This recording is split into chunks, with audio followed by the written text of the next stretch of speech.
ក្រុមហ៊ុន Philip Life បានផ្ដល់សំណងដល់ក្រុមគ្រួសារនាងខ្ញុំមែន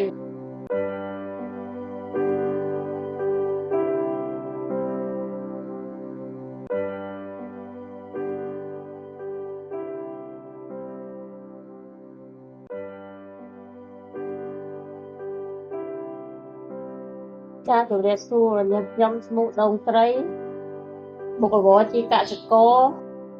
រស់នៅភូមិដំណាក់បេងភូមិប៉តពកស្រុកអូររំអៅខេត្តត្បូងឃ្មុំ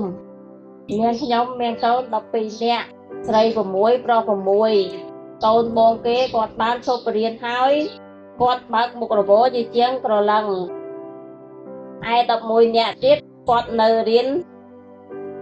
នាងខ្ញុំជាម្ដាយរបស់វើងមីងហួយគាត់បានទទួលមរណភាពដោយសារគ្រោះថ្នាក់ចរាចរណ៍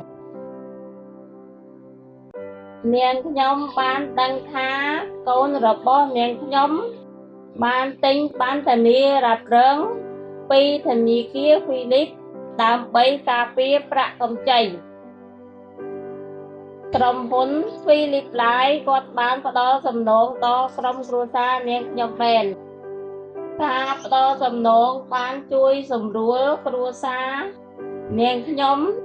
មួយចំណែកបង់ធនាគារមួយចំណែកទៀតបង្កើតមុខរបរថ្មីនាងខ្ញុំមានជាសារការមានធានារ៉ាប់រងពិតជាមានអត្ថប្រយោជន៍សម្រាប់ការពារគ្រោះថ្នាក់ដូចជាគ្រួសារនាងខ្ញុំបានជួបផ្ទាល់ក្រុមហ៊ុនធានារ៉ាប់រងពិតជាផ្ដល់សំណងដល់គ្រួសារនាងខ្ញុំពិតប្រាកដមែនសូមអរគុណ